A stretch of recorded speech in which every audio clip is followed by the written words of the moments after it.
India में interview दे रहा है, वो आपका बेटा है। व्हाट रबिश, वो हमारा बेटा कैसे हो सकता है? बकवास है ये अपोजिशन वालों की चाल है हमें बदनाम करने की। सर, आपके बेटे अजिंक्य ने आपके ऊपर जो आरोप लगाया, क्या वो सच है? देखिए, इसके बारे में मुझे कुछ नहीं कहना है। चलो हटिए, चलो चलो सर, प्लीज। एक मिनट। लेकिन उनके ना मानने से कुछ नहीं हुआ, क्योंकि ये खबर पूरे देश में फैल चुकी थी। सारे अखबार, टीवी चैनल्स, यहाँ तक कि चाय की दुकानों और आम लोगों के ड्राइंग रूम में भी यही चर्चा का विषय था। यशवंत मिश्रा का इतना लंबा पॉलिटिकल करियर खतरे में पड़ गया था और इस खबर से पीछा छुड़ाने के लिए वो कुछ भी करने के लिए तैयार थे। पैसा देख और इस तमाशे को यही खत्म कर। तू क्या मेरा मुंह देख रही है? समझा अपने बेटे को नहीं तो सिर्फ इनका ही नहीं, आपका भी बेटा हूं मैं। तुझे पता है तू किसके साथ बात कर रहा है? पैसा दे रहा हूँ, पैसा दे रहा हूँ, ले ले, नहीं तो मुझे और भी तरीके आते हैं समझाने के। जानता हूं कि अपने बाप से बात कर रहा हूं, जो मुझे अपनाना ही नहीं चाहता है, लेकिन एक बात का ध्यान रखिएगा कि मैं अपना हक लेकर रहूंगा, छोड़ूंगा नहीं। ये मामला इतना बढ़ गया था कि यशवंत मिश्रा चाहकर भी अपना तरीका इस्तेमाल नहीं कर सकते थे। फिर ये केस कोर्ट तक पहुंचा। कोर्ट ने यशवंत मिश्रा के डीएनए टेस्ट का ऑर्डर दिया और डीएनए टेस्ट में साबित हुआ कि अजिंक्य यशवंत मिश्रा का ही बेटा है और हार कर यशवंत मिश्रा को भी मानना ही पड़ा और उन्होंने अपने हथियार डाल दिए। हम आज आप सबके सामने ये स्वीकार करते हैं कि अजिंक्य हमारा ही बेटा है। हम रोहिणी से शादी करेंगे और इन दोनों को अपना नाम देंगे। अब से अजिंक्य यशवंत मिश्रा है। आओ बेटा। इसके बाद अजिंक्य यशवंत के साथ रहने लगा और उसने अपने पिता की पार्टी भी ज्वाइन कर ली। कुछ समय बाद बीमारी के कारण यशवंत मिश्रा का निधन हो गया और उसके कुछ सालों के बाद अजिंक्य का भी मर्डर हुआ और यहीं से हमारा केस और हमारी कहानी शुरू होती है। हॉस्पिटल लाने से पहले इनकी डेथ हो चुकी थी। डेथ का कोई रीजन? डिटेल एग्जामिन के बिना कुछ कहा नहीं जा सकता है। नाक से ब्लड आया है और गर्दन के ऊपर भी काफी निशान है।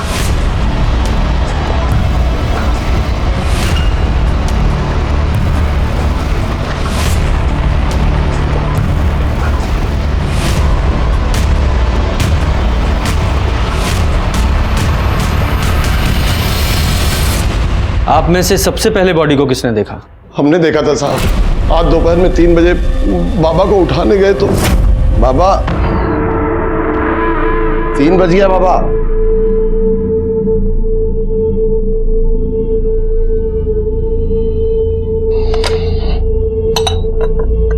बाबा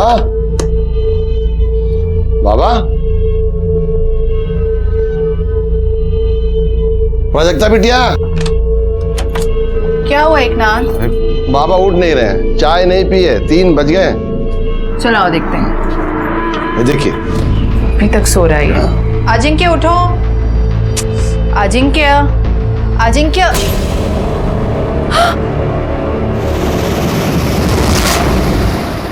आप दोनों के अलावा उस समय घर में और कौन था? घर में एक नौकर और था, राजू। या क्या फालतू सवाल पूछ रहे? जब आपकी आंखों के सामने ये लड़की बैठी है जिसने मेरे बेटे को मार डाला, उसके बावजूद आप इतने विश्वास से कैसे कह सकती हैं कि इन्होंने मारा है? ये चुड़ैल, आप इसकी भोली भाली सूरत पे मत जाइए। इसकी वजह से एक माँ को अपने बेटे से दूर होना पड़ा।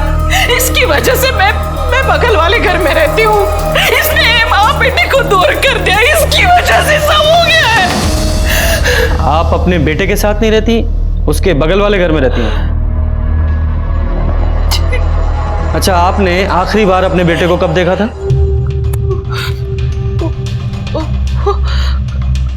कल। आज सुबह भी मैं घर गई थी। मैं चाह रही थी कि मैं उसे अपने साथ हॉस्पिटल लेके चलूं। हॉस्पिटल? क्यों? डायबिटीज के कारण मेरे पाँव में स्वेलिंग था। मैं चाह रही थी कि मैं अपने बेटे के साथ हॉस्पिटल जाऊं। मैं उसके लिए उसे पूछने के लिए उसके घर गई तो एकनाथ ने बताया कि वो सोया है। फिर मैं खुद अकेली आ गई हॉस्पिटल। जब आप अपने बेटे के घर गई थी तो आपकी बहू प्राजक्ता भी वहीं थी? मुझे नहीं पता, मैंने पूछना जरूरी नहीं समझा। और जब यहाँ आई तो मुझे पता चला कि मेरे बेटे को भी यहीं ला रहे। स्टाफ से मुझे पता चला सर मेरा बेटा मर गया। लेकिन सर मेरा बेटा मरा नहीं, इसने इस डायन ने उसे मार डाला सर। ये चुड़ैल मारा। क्यों मारा बोल? आप शांत हो जाइए प्लीज। सिस्टर को लेके relax. Yadav ji sir, body को पोस्टमार्टम के लिए भेजिए और अपनी फॉरेंसिक टीम को लेकर अजिंक्य के घर पे जाइए। घर की अच्छे से तलाशी लीजिए और खासकर उस जगह की जहां पे अजिंक्य की लाश मिली। ठीक है सर। और आप स्टेटमेंट के लिए हमारे साथ पुलिस स्टेशन आइए। जी।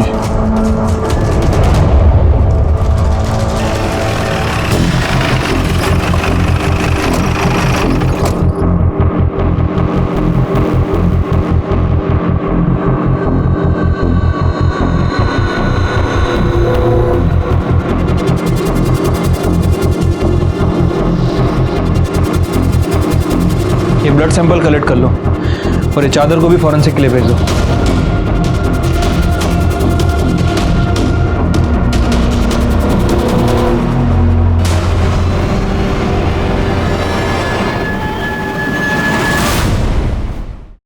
यहाँ तो सिर्फ मेल के कपड़े हैं, तुम्हारी मैडम का सामान कहाँ है? साहब उनके कपड़े उस कमरे में, वो उस बेडरूम में रहती है ना। वो वहाँ रहती है? हाँ साहब, जब से प्राजक्ता बिटिया ब्याह के आई हैं तब से दोनों अलग बेडरूम में रहते हैं। हमने कभी दोनों को एक कमरे में साथ रहते नहीं देखा।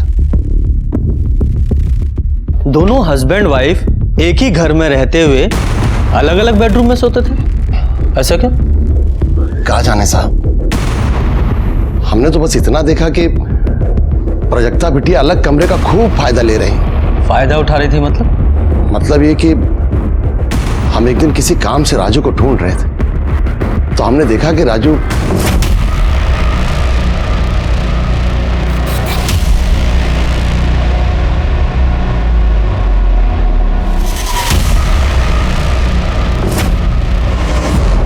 साहब हम तो रसोई है, खाना बनाना और परोसना हमारा काम है। ज़्यादातर हम किचन में ही रहते हैं। अब घर में क्या होता है क्या चलता है हमको नहीं पता साहब। जो दिखाई भी देता है और सुनाई भी पड़ता है। तो घर में क्या हो रहा है ये तो दिखाई दिया होगा, सुनाई दिया होगा कुछ? या खाना बनाने के अलावा प्राजक्ता मैडम के पैरों की मालिश से फुर्सत नहीं मिलती? ऐसी बात नहीं है साहब। हाँ हमने 1-2 बार पैर जरूर दबाए थे जब उनकी तबीयत खराब थी। ये लीजिए मैम साहब पानी।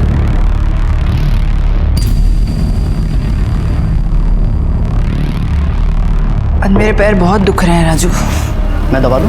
नहीं ठीक है, मैंने दवाई खाई है, ठीक हो जाएगा। मैम साहब गोली असर करने में बहुत वक्त लग जाएगा, आप रुको यहीं पे, मैं तेल लेके आता हूँ, दवा देता हूँ। बहुत भली मैम साहब हैं साहब, हमको दया आ गई।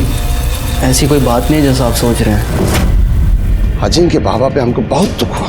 कितना मेहनत की अपने बाप से नाम के लिए, और जब से ये औरत आई है उनका पूरा जीवन बर्बाद। तुम्हारे कहने का मतलब ये है कि मालकिन का अपने नौकर से अफेयर था? हाँ तो, और ये तो एक बात है साहब, और उनका इरादा सुनेंगे तो आपका सर घूम जाएगा। नेता बनना चाहते हैं, जब से आई थी घर में धूम मचा के रखा था। बड़ी मालकिन से तो ऐसे बात करती थी, उन पे ऐसे गुर्राती थी जैसे कोई नौकर को हड़का रही। You know what? मैं आपसे ज्यादा पढ़ी लिखी हूं तो आप मुझे तो मत सिखाइए कि क्या सही है क्या गलत। समझा ना आपको? Stay away. बड़ी मालकिन अपना इज्जत बचाने के लिए साथ वाले छोटे घर में रहने चली गई। बाबा पहले से ही शराब पीते थे। बड़ी मालकिन के चले जाने के बाद दिन रात शराब पीने लगे। दोनों में खूब झगड़ा होने लगा, पूरा घर कुरुक्षेत्र बन गया। बाबा इस बात के लिए इतना टेंशन लिए कि 2 बार तो उनका बाईपास सर्जरी हो गई, और डॉक्टर ने तो दारू पीने के लिए सख्त मना किया था, बाबा किसी की नहीं सुनते थे। आपने अजिंक्य को आखिरी बार जिंदा कब देखा था? कल शाम को, जब लखनऊ कैंट से लौटे थे। लखनऊ कैंट क्यों गए थे? उनके क्षेत्र में पार्टी मीटिंग थी, इसीलिए गए थे। बड़ी मालकिन भी उनके साथ थी। और तब भी प्रजक्ता बिटिया का और बाबा का फोन पे खूब झगड़ा हुआ था। झगड़ा किस बात पे हुआ था? ये तो हमको नहीं पता साहब, क्योंकि कमरा तो बंद था। बिटिया चिल्ला चिल्ला के उनसे बात कर रही थी, तो बाबा का नाम ले रही थी, इसलिए हम इतना ही समझ पाए। और जब वो घर आए, अरे कम से कम अपनी कॉन्स्टिट्यूंसी में तो संभल के रहो। जनता पर क्या असर जाएगा कि उनका नेता 24 घंटे शराब में धुत रहता है? तुम्हें मेरे पीने से प्रॉब्लम है ना, तो मैं और पीऊंगा। एकनाथ, टेबल लगाओ, अभी हम और पिएंगे। फिर वो देर तक शराब पीते रहे। रात के 10 बजे के आसपास हमने खाना लगाया, वो खाना खाए और सोने चले गए। हमने भी सब समेट के रख दिया और हम भी सोने चले गए। दूसरे दिन उठे, पापा रोज 1-1:30 बजे तक उठ जाते थे। 3 बज गए तो उठे नहीं थे। सुनीता जी, सर, इनसे सबकी डिटेल्स ले लो, जाइए।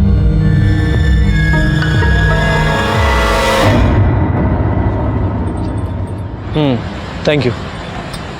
लो Yadav ji. Thank you sir. Yadav ji, ये सबसे पहले ना हमें इस केस के लिए ये मिश्रा फैमिली है, इसकी इंटरनल प्रॉब्लम को फिगर आउट करना पड़ेगा, और उसके लिए प्राजक्ता को काउंटर करना बहुत ज़रूरी है। Right sir. वैसे वो रोहिणी और एकनाथ भी प्राजक्ता के बारे में ही बोल रहे थे, और सर रोहिणी ने तो यहाँ तक कह दिया था कि प्राजक्ता ही मर्डरर है। उसके कहने से क्या होता है, हमें सिक्के का दूसरा पहलू भी तो देखना है, और उसके लिए सबसे पहले हम कल सुबह प्राजक्ता से बात करेंगे।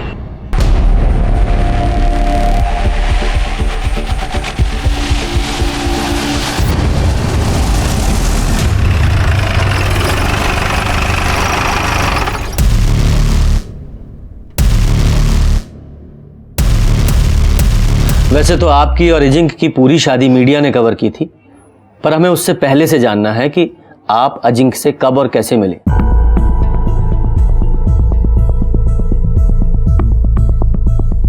हमारी मुलाकात 3 साल पहले मैट्रिमोनी साइट में हुई थी। उस वक्त मैं एनजीओ में काम करती थी। घर वालों की तरफ से शादी का प्रेशर था, इसलिए मैट्रिमोनी साइट में अकाउंट खोला था। वहीं मुझे अजिंक्य मिले थे। फिर मैंने अजिंक्य को कांटेक्ट किया और कुछ मुलाकात में ही हम एक दूसरे को पसंद करने लगे। फिर हमने डिसाइड किया कि शादी से पहले हमें कुछ वक्त लिव इन में बिताना चाहिए, ताकि एक दूसरे को समझ सके, और ये जानना भी ज़रूरी था कि हम शादी के बाद पूरी ज़िंदगी एक दूसरे के साथ रह सकते हैं या नहीं। 1 साल लिव इन में बहुत अच्छे से गया, और उसके बाद हमने शादी कर ली। जब हम लिव इन में थे तब अजिंक्य ड्रिंक करते थे, पर ओकेशनली करते थे। फिर शादी के बाद पता नहीं क्या हुआ उन्हें, जो 24 घंटा शराब में धुत रहते थे। इस वजह से हमारे झगड़े भी होते थे, लेकिन हमारे झगड़े का कारण सिर्फ शराब नहीं थी। मतलब मिश्रा फैमिली का पास्ट, स्पेशली अजिंक्य का, जो बार बार हमारे रास्ते की दीवार बन रहा था। कैसा पास्ट? मीनल शर्मा, वो हमारी शादी के सख्त खिलाफ थी। उन्हें कन्विंस करने के लिए मैं उनके घर तक गई थी। अरे प्राजक्ता, तुम्हें ऐसा क्यों लगा कि मैं तुमसे नाराज होंगी? बल्कि मैं तो बहुत खुश हूँ कि अजिंक्य तुमसे शादी कर रहे हैं। मैं तुम्हारी शादी में जरूर आऊंगी। लेकिन फिर भी वो हमारी शादी में नहीं आई। वो आपकी शादी के खिलाफ क्यों थी? इंस्पेक्टर, कहने को तो मीनल अजिंक्य की दूर की भाभी है, लेकिन कोई भी उन्हें देखकर बोल सकता था कि वो लवर्स हैं। अजिंक्य अपना अधिकतर वक्त उसके साथ बिताते थे, घंटों उससे बात करते थे। फिर एक दिन मैंने उन्हें टोका तो वो बोले कि तुम्हारा दिमाग खराब है क्या? मुझे मेरी अपनी भाभी से मिलने और उससे बात करने में तुम्हें क्या प्रॉब्लम है? तुम कहीं वो टिपिकल बीवी की तरह मेरी लाइफ को कंट्रोल तो नहीं करना चाहती? फिर कुछ दिन बाद मैं मैके चली गई, और एक दिन अचानक बिना बताए आ गई। फिर मैंने अजिंक्य से इस बारे में बात करी, और उसने कन्फेस किया कि उसका और मीनल का अफेयर चल रहा है। लेकिन उसने मुझे ये भी कहा कि अब वो उससे ब्रेकअप कर लेगा और धीरे धीरे सब कुछ ठीक कर देगा। धीरे धीरे सब ठीक हो रहा था, लेकिन शादी के बाद भी हम फिजिकल नहीं थे। यहाँ तक कि उसने मुझे छुआ तक नहीं था, जबकि लिव इन में ऐसा नहीं था। मुझे लगा कि मुझे ही कोई पहल करनी चाहिए, इसलिए उस रात को मैं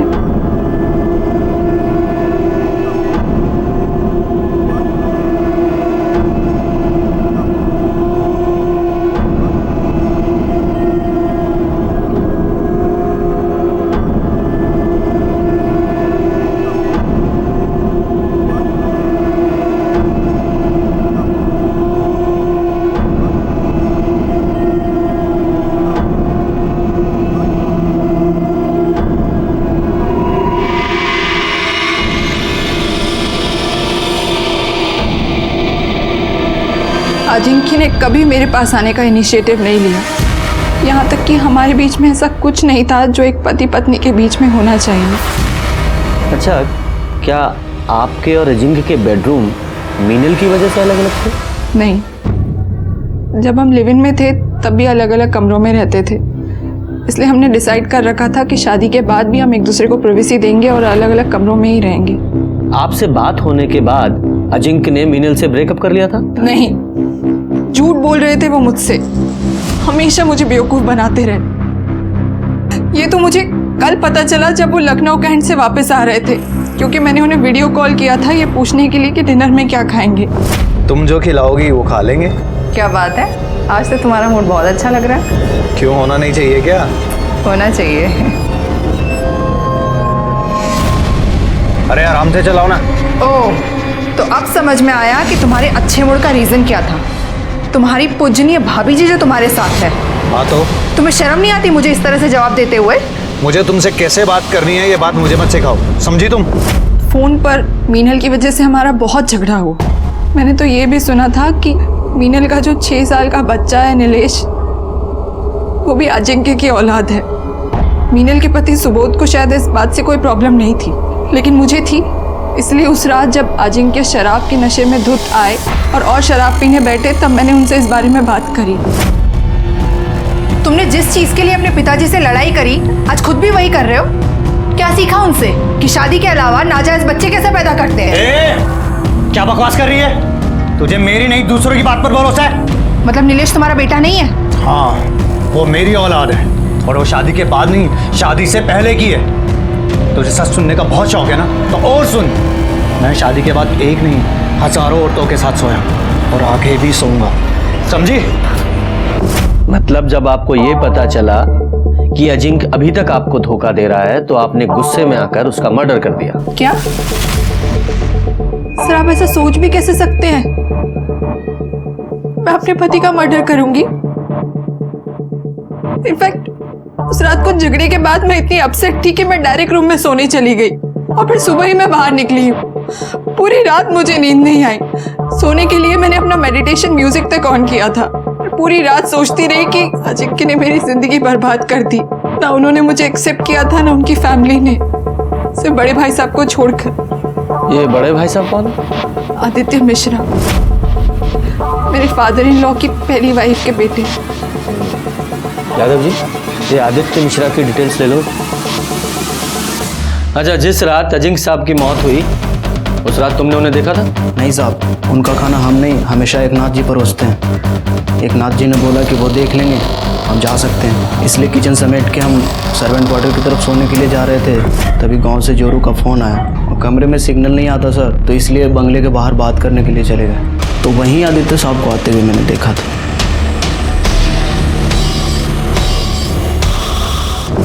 ये आदित्य कितने बजे आए थे?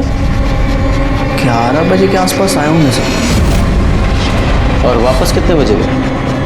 वही आधे घंटे के बाद, 11:30 बजे के आसपास।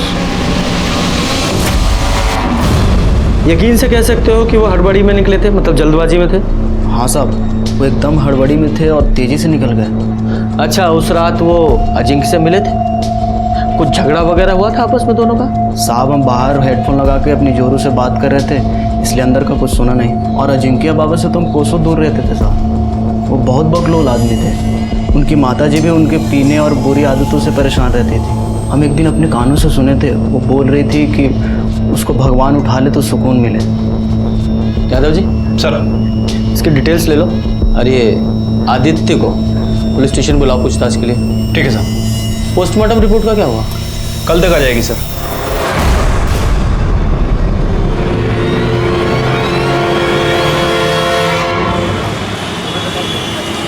रिपोर्ट के हिसाब से अजिंक्य की मौत 6 तारीख को 11 से 12 के बीच में हुई है। हाँ सर, और बॉडी को सबसे पहले एकनाथ ने देखा था दोपहर 3 बजे के आसपास, ऑलमोस्ट 15 घंटे बाद। ब्लड में अल्कोहल की भारी मात्रा भी है, गले पे खरोंच के निशान भी। सर, हो सकता है कि पहले उसका गला दबाकर उसे मारने की कोशिश की गई हो, दोनों के बीच स्ट्रगल हुआ हो और इसी वजह से किलर के नाखूनों में विक्टिम की स्किन फंस गई हो। हाँ, लेकिन इस बिना पे किलर को ढूंढना बहुत मुश्किल है। ऑलमोस्ट 2 दिन हो गए। खैर, इस पीएम रिपोर्ट से एक बात तो साफ है कि ये मौत एक्सीडेंटल नहीं है, उसका मर्डर ही हुआ है। उस बाल का क्या हुआ जो अजिंक्य के बेड पे मिला था? सर, फॉरेंसिक टीम के मुताबिक वो बाल अजिंक्य का ही है। अब तक की इन्वेस्टिगेशन के हिसाब से परिवार के सभी लोगों के पास अजिंक्य के मर्डर का मोटिव तो था, इसलिए सब पे नजर रखनी पड़ेगी। एक काम करो, पूरी फैमिली के सीडीआर रिपोर्ट निकालो और नौकरों की भी। ठीक है सर। सर, आदित्य मिश्रा 6 तारीख से लापता है और उसका फोन भी नॉट रीचेबल है। ये राजू ने बयान दिया था कि आदित्य मिश्रा अजिंक्य के घर में रात को 11 बजे घुसा था और 11:30 बजे बाहर निकल गया था, और अजिंक्य का मर्डर भी 11 से 12 के बीच में हुआ है। कहीं ये आदित्य मिश्रा ही तो उसका मर्डर करके नहीं निकल गया? गायब भी है। सुनीता जी, इस आदित्य मिश्रा के कॉल रिकॉर्ड्स और लोकेशन निकलवाओ। सर।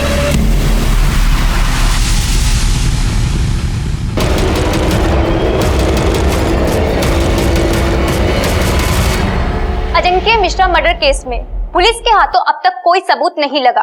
अजिंक्य मिश्रा यशवंत मिश्रा के बेटे थे, जिन्होंने जीते जी अपने पिता का नाम पाने के लिए संघर्ष किया। पूरे देश की नजर इस केस पर है। क्या अजिंक्य मिश्रा को इंसाफ मिलेगा या नहीं? इन प्रेस वालों को क्या लगता है कि आज क्राइम हुआ और कल सॉल्व हो जाएगा? यादव जी, ये प्राजक्ता पर एकनाथ और रोहिणी दोनों ने शक जाहिर किया है, लेकिन इस घर के कुक राजू ने रोहिणी पर भी शक जाहिर किया है कि उसका इन्वॉल्वमेंट भी हो सकता है। ये प्राजक्ता से तो हम मिल नहीं है, यार इस रोहिणी से भी पूछताछ करते हैं। प्राजक्ता बहुत ही कमीनी और चालाक औरत है। सबसे पहले तो उसने मेरे बेटे से बात की कि वो उसे पार्टी से इलेक्शन लड़ने के लिए टिकट दिलवाए। जब बेटे ने मना कर दिया तो इस लड़की ने पता है क्या किया, ये सीधा जाके हमारे पार्टी के सीनियर से मिल गई। जाहिर सी बात है, सीनियर ने उसकी शिकायत की अजिंक्य से। बहुत झगड़ा हुआ दोनों का, और प्राजक्ता ने उसे माफी मांगने के बजाय ये लड़की हमारे अपोजिट पार्टी से शामिल हो गई। देखिए, मैंने पहले भी आपसे कहा था और आज फिर वही बात कर रही हूँ, आप सीधा जाके प्राजक्ता को अरेस्ट कीजिए, समझे आप? उसने मेरे बेटे को मारा है। उसने मारा है या आपने? क्या बकवास कर रहे हैं आप? अरे बेटा था वो मेरा। हाँ, वही बेटा जिसकी शराबखोरी, अलग अलग औरतों के साथ नाजायज संबंधों, पार्टी में उसकी इमेज खराब और टिकट ना मिल पाने के कारण आप परेशान थी, उसी बेटे की बात कर रहा हूँ। हाँ थी, मैं परेशान थी, पर इसका मतलब ये नहीं कि मैं अपने ही बेटे का मर्डर कर दूं। 6 तारीख की शाम से रात तक आप कहाँ थी? 6 को मैं अपने बेटे के साथ लखनऊ कैंट से वापस आ रही थी। हमारे पार्टी की एक मीटिंग थी। रास्ते में मेरे बेटे को प्राजक्ता का फोन आया। पता नहीं क्या बात थी, लेकिन उन दोनों में बहुत झगड़ा हुआ। बहुत गुस्से में था अजिंक्य तक। फिर उसने मुझे घर ड्रॉप कर दिया और वो चला गया। प्राजक्ता ने इसलिए झगड़ा किया क्योंकि मीनल आप लोगों के साथ थी। हाँ तो फर्क क्या पड़ता है उससे? ये प्राजक्ता है ना, उसे पहले से पता था कि अजिंक्य अपने भाभी को बहुत मानता है, उनको आदर देता है, सम्मान देता है। अब अगर किसी की दिमाग में गन घुसी हो ना, तो उसे कोई कुछ नहीं कर सकता। लेकिन प्राजक्ता का कहना तो यह है कि उसने अजिंक्य और मीनल को एक साथ बेड पर देखा था, और अजिंक्य ने एडमिट भी किया है कि नीलेश उसका और मीनल का बेटा है। छी छी छी छी छी छी छी, मरे हुए इंसान के बारे में इतना गंदा कैसे कोई बोल सकता है भला? और आप भी इंस्पेक्टर, उसकी ये सब बेतुकी की बातों पे आप भरोसा कर रहे हैं? देखिए मैडम, हम सिर्फ अपना काम कर रहे हैं। अच्छा ये बताइए, 6 तारीख को आप लोग जब लखनऊ कैंट से लौटे तो पहले आपने मीनल को काकोरी नगर छोड़ा, उसके बाद आप लोग घर आ गए, है ना? जी नहीं, उस रात मीनल यहीं रुकी थी मेरे साथ मेरे घर पे। दूसरे दिन सुबह वो काकोरी नगर के लिए चली गई। वो बेचारी तो मेरी तरह सदमे में है। उसे तो विश्वास ही नहीं हो रहा है कि अजिंक्य अब हमारे बीच में नहीं है। मुझे एक बात समझ में नहीं आ रही है, आप इन सब फालतू बातों में वक्त बर्बाद करने के बजाय आप मेरी बात क्यों नहीं सुन रहे? आप जाकर प्राजक्ता को अरेस्ट क्यों नहीं कर रहे हैं? हमें आपकी बातों को फॉलो नहीं करना है, लॉ को फॉलो करना है, और जरूरत पड़ी तो दोबारा आपसे मुलाकात होगी।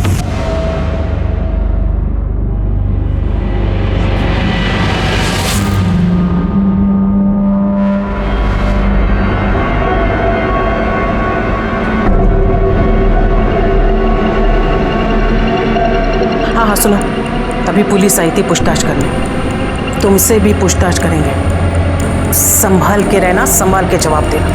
और हाँ, उस रात के बारे में कुछ मत कहना।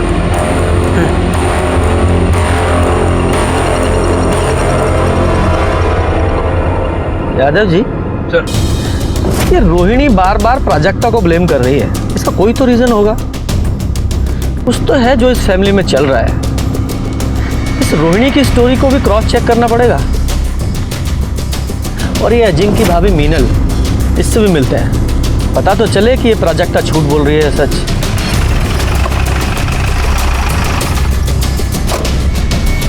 प्राजक्ता इतनी कमीनी है कि उसे अच्छी तरीके से मालूम था कि अजिंक्य मेरे भाई जैसा था, फिर भी उसने मुझे और अजिंक्य को बदनाम करने में कोई भी कसर नहीं छोड़ी। और उसका साथ दिया उस आदित्य ने, क्योंकि उसे अचानक से आया ये नया भाई बर्दाश्त नहीं हो रहा था ना, जो उसकी प्रॉपर्टी में आधे का हिस्सेदार बन गया था। नीलेश अजिंक्य का बेटा है, ये अफवाह भी उसी ने फैलाई थी। इससे मेरी शादी तो टूटने के कगार पर थी ही, अजिंक्य के घर की शांति भी चली गई। लेकिन आदित्य ऐसा क्यों करेगा? क्योंकि वो अजिंक्य का पॉलिटिकल करियर बर्बाद कर देना चाहता था। एक बात बताइए, 6 तारीख को आप अजिंक्य के साथ लखनऊ कैंट क्यों गई थी? क्योंकि वो चाहता था कि मैं उसके साथ जाऊं। मेरे साथ वो रिलैक्स फील करता था और उसका असर भी हुआ। उस दिन जिस मीटिंग में हम गए थे, वो मीटिंग बहुत अच्छी हुई, लेकिन उस प्राजक्ता ने कॉल करके और लड़ाई करके अजिंक्य का पूरा मूड बर्बाद कर दिया। अच्छा, अजिंक्य ने आपको रोहिणी जी को ड्रॉप किया, उसके बाद आप अजिंक्य से मिली थी? नहीं, रोहिणी जी और मैं जब घर पहुंचे तो उसके बाद हमने खाना खाया और मैं वहीं सो गई। फिर अगले दिन सुबह उठी और कैब लेकर सीधा यहाँ काकोरी नगर अपने घर आ गई। सर, अजिंक्य की मौत में प्राजक्ता का ही हाथ है। वो और उसकी तांत्रिक माँ ने मिलकर ही अजिंक्य की जान ली है। मतलब ये कि उसकी माँ जादू टोना करती है। और ये मैं ऐसे ही नहीं कह रही हूँ, ये मैं एक्सपीरियंस से आपको बता रही हूँ। जब प्राजक्ता ने मेरे और अजिंक्य के बारे में अपनी माँ के आगे बकवास की, तो वो यहाँ मेरे घर मुझसे लड़ने के लिए आई थी। दूर रहना अजिंक्य से। अगर तूने मेरी बेटी का घर तोड़ा तो मैं तुम्हारी गृहस्थी भी बसने नहीं दूंगी। ये देख रही हो, इसमें तुम्हारी जान बसी है। इसमें मेरी जान है।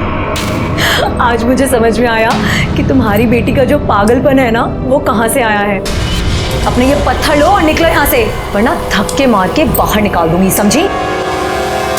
उसका मजाक उड़ाना मुझे बहुत भारी पड़ा। रात तक नीलेश को हाई फीवर हो गया था। सारे ट्रीटमेंट कराए, दवाइयाँ बदली, डॉक्टर बदले, लेकिन फीवर जा ही नहीं रहा था। मेरा बच्चा दिन पर दिन कमज़ोर हुए चला जा रहा था। सर, वैसे तो मैं इन सब बातों में विश्वास नहीं करती हूँ।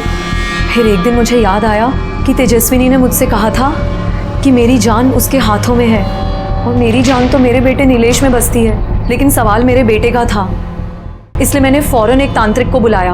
उसने मेरे बेटे नीलेश को देखते ही कह दिया कि उसके ऊपर जादू टोना हुआ है। उसने मेरे घर में एक यंत्र ढूंढा जो तेजस्विनी यहाँ छोड़ के गई थी। मैंने फौरन उस यंत्र को जला दिया और पीछे गार्डन में जाके उसे गाड़ दिया। सर, आप चाहें तो मैं आपको वो यंत्र दिखा सकती हूँ। नहीं नहीं, कोई जरूरत नहीं है। वैसे भी उसके बाद तो आपका बेटा ठीक हो गया होगा, है ना? सर, आपको विश्वास करना है तो कीजिए और नहीं करना है तो मत कीजिए, लेकिन मैं आपको वही बता रही हूँ जो सच है। वो बच्चेलन औरत झूठ बोल रही है सर। पति तो उसका सिर्फ नाम का है, सारे सुख तो उसे अजिंक्य दे रहा है, बिस्तर से लेकर औलाद तक। सच बोलेगी तो फंस जाएगी, इसीलिए झूठ बोल रही है। प्राजक्ता ने भी मुझे बताया था कि उसने खुद उन दोनों को हम बिस्तर होते हुए देखा है, और अजिंक्य ने यह भी मान लिया था कि नीलेश उसी का बेटा है। मीनल ही क्यों? आपकी बेटी भी तो झूठ बोल सकती है। सब हाथ धोकर मेरी बेटी के पीछे पड़े हैं। दूसरे बेडरूम में क्यों सोती है, कोई और पार्टी क्यों ज्वाइन की। सच बात तो ये है कि उसके खुद के पति ने उसे कभी पत्नी का दर्जा दिया ही नहीं। शादी के बाद भी उसे हमेशा इस घर से टॉर्चर ही मिला, और वो आज तक कायम है। किसी ने ये तो कभी नहीं पूछा। मीनल ने जो आपके तंत्र मंत्र के बारे में बताया है, उसके बारे में आपका क्या कहना है? वो औरत बहुत चालाक है सर। मैं क्यों उसके बच्चे पर टोना टोटका करूंगी? रोहिणी भी तो कर सकती है। रोहिणी का तो वहां अक्सर आना जाना लगा रहता है, उसके लिए वो ज्यादा आसान है। लेकिन रोहिणी ऐसा क्यों करेगी? क्योंकि वो नहीं चाहती थी जो यशवंत मिश्रा ने किया वही अजिंक्य करे। कल को मीनल अगर नीलेश को लेकर हिस्सा मांगने आई तो हिस्सा भी गया और इज्जत भी। और हाँ, मैं कोई टोना टोटका नहीं करती सर, ईश्वर पर पूरी श्रद्धा है मेरी, और अपने अध्यात्म के ज्ञान को बढ़ाने के लिए मैं महाराज विश्वकर्मा की शरण में हूँ, ना कि कोई क्राइम करने के लिए। परिवार के सभी लोग एक दूसरे पर इल्ज़ाम लगा रहे थे, लेकिन जैसे जैसे इन्वेस्टिगेशन आगे बढ़ रही थी ये साफ हो गया कि सभी के पास अजिंक्य मर्डर का मोटिव था। मर्डर वाली रात घर पर सिर्फ 3 लोग थे, प्राजक्ता, उनका नौकर एकनाथ और कुक राजू। राजू नया था और उसकी ड्यूटी सिर्फ किचन तक थी, इसलिए वो प्राइम सस्पेक्ट नहीं था, लेकिन फिर भी हमने उसे क्लीन चिट नहीं दी थी। लेकिन एकनाथ वो पुराना और वफादार नौकर था, उसके ऊपर बहुत सारी जिम्मेदारियां थी, और जिसमें से एक जिम्मेदारी सीसीटीवी फुटेज की भी थी। इसलिए हमने सोचा कहीं उसने रोहिणी या आदित्य के कहने पर ही तो अपनी वफादारी दिखाने के लिए अजिंक्य को नहीं मार दिया।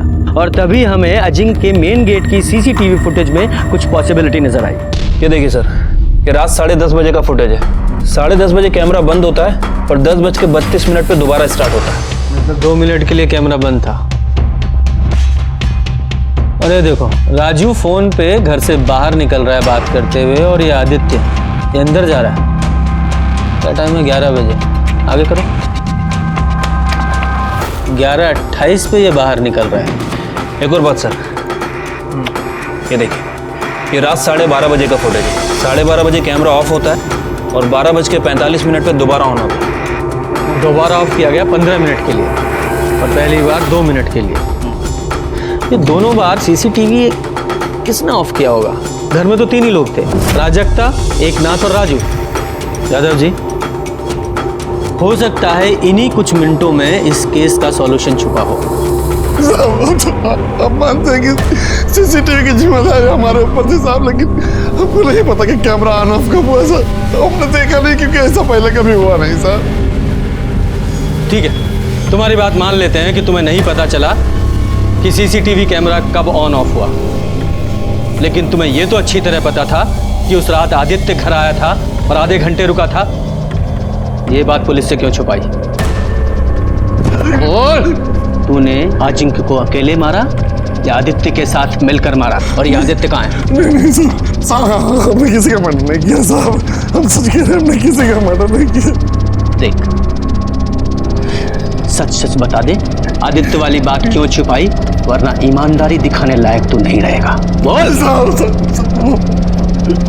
आदित्य पापा वो रात को 11 बजे आए थे सर। एकनाथ जी, मीनल को यहाँ बुलाओ अभी के अभी।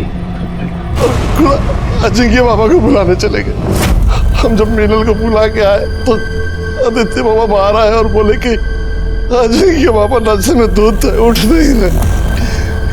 इतने में मीनल आ गई तो मीनल से बोले कि अजिंक्य बाबा को उठा कर ला। तभी पीछे दरवाजे से कुछ आवाज आई तो मीनल आई है यहाँ? जी, वो अजिंक्य बाबा के रूम में गई। अजिंक्य ने बहुत पी ली है, वो नहीं उठ रहा है। नहीं उठ रहा है? उठाओ उसे, क्योंकि मुझे आज ये बात साफ करनी है कि नीलेश अजिंक्य का बेटा है या नहीं। उससे क्या पूछना है, मैं ही बता देती हूँ। नीलेश अजिंक्य का ही बेटा है और इस प्रॉपर्टी में बराबर का हकदार भी है, और मेरे बेटे को उसका हक लेने से कोई भी नहीं रोक सकता, तुम भी नहीं, समझे?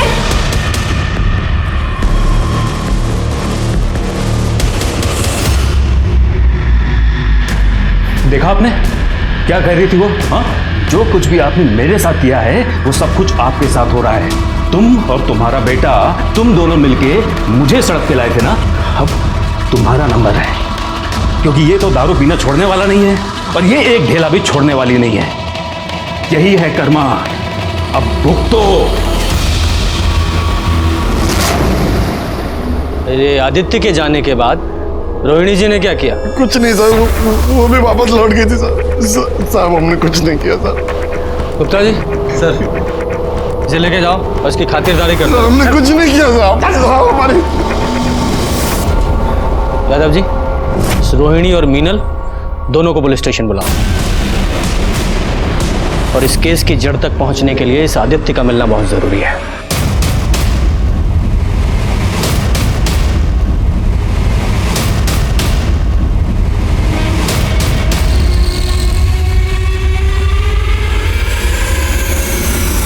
ये सच है कि मेरे बेटे नीलेश का असली फादर अजिंक्य ही है।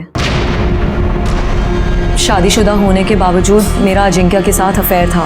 मैं नहीं चाहती थी कि उसकी शादी किसी और के साथ हो। अजिंक्य के खाना खाने और सोने जाने वाली स्टोरी के अलावा 6 तारीख की रात को और क्या हुआ था? देखिए, एकनाथ मुझे बुलाने के लिए आया। उसने बताया कि आदित्य आया हुआ है और किसी इम्पोर्टेंट मैटर पे उसको बात करके आज ही उसे ख़त्म करना है। तो मैं पीछे के रास्ते से अजिंक्य के घर गई। आदित्य ने मुझे अजिंक्य को उठाने के लिए कहा। इतनी रात को मुझे यहाँ क्यों बुलाया है? मुझे तुमसे कुछ बात करनी है। मुझे तुमसे कोई बात नहीं करनी है। बाद में पछताने से अच्छा है कि अभी सब कुछ क्लियर हो जाए। जाओ जाके अजिंक्य उठाओ। ठीक है। मैं अजिंक्य के रूम की तरफ जा रही थी तो प्राजक्ता के कमरे से मोटिवेशनल म्यूजिक की आवाज़ आ रही थी। मुझे लगा कि वो सो गई। अजिंक्य ने मुझे उसकी इस आदत के बारे में बताया था। मैं अजिंक्य के रूम में गई और उसे उठाने लगी। अजिंक्य, अजिंक्य उठो। मैं डर गई थी। मैंने आदित्य को आकर कुछ भी नहीं बताया।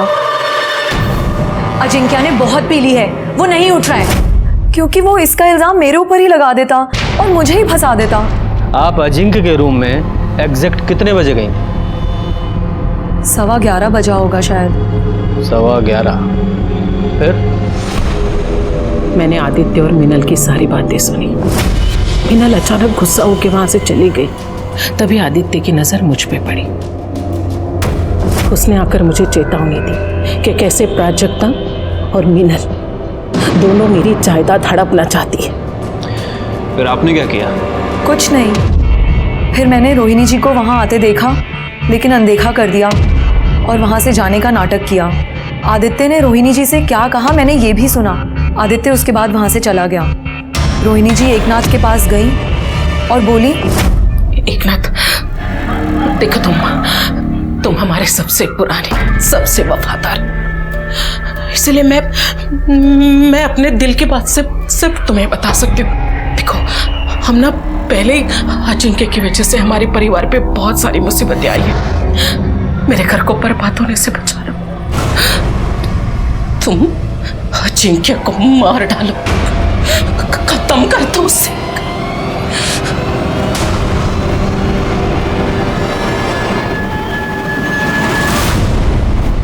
तो तुम्हारी इस कहानी के अनुसार रोहिणी एकनाथ से एक मरे हुए आदमी को मारने के लिए कह रही थी? मैं कहानी नहीं बना रही हूँ सर, मैं सच कह रही हूँ। यादव जी, अगर इस मीनल की बात माने कि उसने रोहिणी को एकनाथ से यह कहते सुना कि एकनाथ जाकर अजिंक्य को मार दे, तो यह बात सही नहीं लगती। क्योंकि जिस समय वो कह रही थी उस समय तक तो अजिंक्य मर चुका था। इसका मतलब रोहिणी या एकनाथ दोनों में से कोई मर्डर नहीं हो सकता, क्योंकि उस समय तक तो अजिंक्य मर चुका था। अब घर में बचे 3 लोग, प्राजक्ता, आदित्य और खुद मीनल। सर, मिश्रा फैमिली के कॉल रिकॉर्ड्स आ गए हैं। सर, बाकी सब में तो कुछ खास नहीं मिल रहा है, लेकिन सर मिश्रा हाउस के लैंडलाइन से रात को 10:30 और 2 बजे 2 कॉल्स किए गए हैं। और ये कॉल्स जिन्हें किए गए हैं वो काफ़ी इंटरेस्टिंग है। देखिए। यादव जी, आप भी देखिए। उठाओ इसे। तब तक हम प्राजक्ता से बात करते हैं। ठीक है साहब।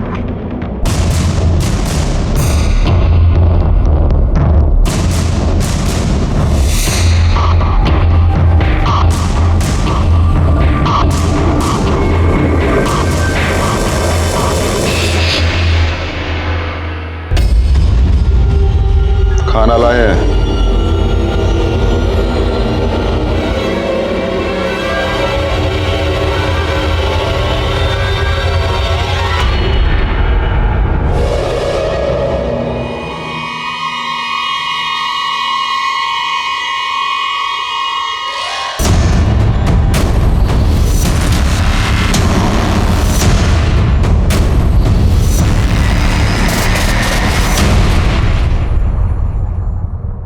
प्राजक्ता की माँ तेजस्विनी ने मुझे फ़ोन किया था कि अजिंक्य ने कन्फेस किया है कि नीलेश उसका बेटा है, और मुझे पता था कि मीनल रोहिणी के घर में रुकी हुई है।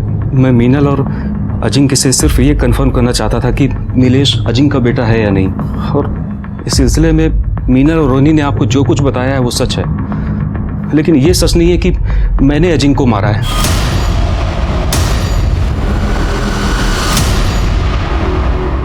रात को 11:05 पर जब तुम अजिंक्य के रूम में गए तो वहां क्या देखा? मैं जैसे रूम के अंदर गया तो मैंने देखा कि वो अजिंक्य उठो। जाओ। अजिंक्य उठो, मुझे तुमसे कुछ बात करनी है। उठो जाओ। अजिंक्य। उस रात मैं अजिंक्य के घर से अपने घर लौटा तो मैंने देखा कि मैं अपना अस्थमा का पंप अजिंक्य के घर में ही भूल गया हूँ। तो मैं इसे लेने के लिए रात को करीब 12:30 बजे उसके घर गया। तब मैंने सोचा कि मैं पीछे के दरवाजे से एकनाथ से मंगा लूँगा, लेकिन जब मैं वहाँ पहुँचा तो मैंने देखा कि घर का दरवाज़ा खुला हुआ था और प्रजक्ता अपनी माँ के साथ बाहर आई। तभी अचानक पीछे से किसी ने मेरे सर पे वार किया और मैं बेहोश होकर गिर पड़ा।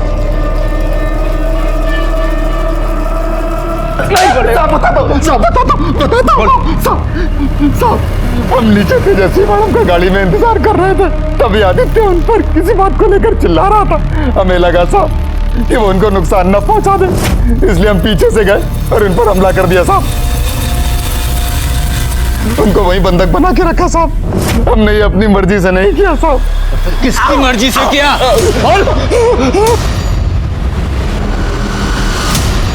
तो 6 तारीख की रात को आप अजिंक्य के यहाँ गई थी, है ना? गई थी। मेरी बेटी दुखी थी और उसे सहारा देने के लिए मैं गई थी। मीनल अजिंक्य पर दबाव बना रही थी कि वो नीलेश को अपना वारिस बना दे, वरना वो सबको सच बता देगी। प्राजक्ता की तो खुद की औलाद ही नहीं थी। शादी के बाद उस कमरे ने उसे एक बार भी हाथ नहीं लगाया। प्राजक्ता समझ चुकी थी कि अजिंक्य से उसे एक फूटी कौड़ी भी नहीं मिलेगी।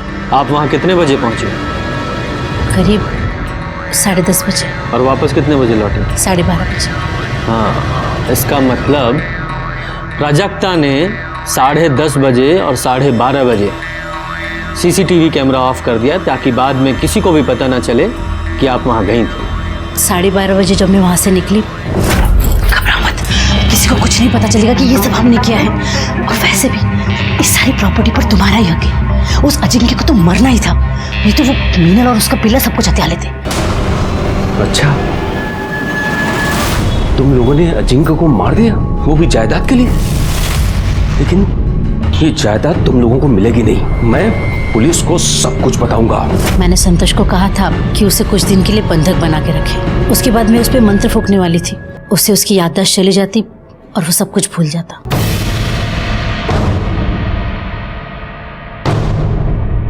मैं बताता हूं 6 तारीख की रात को एग्जैक्टली क्या हुआ था। अजिंक्य के खाना खाने और सो जाने के बाद तुम अपने रूम में गई, वहां से रोते रोते अपनी मम्मी को फोन किया, उन्हें अपनी दुख भरी कहानी सुनाई।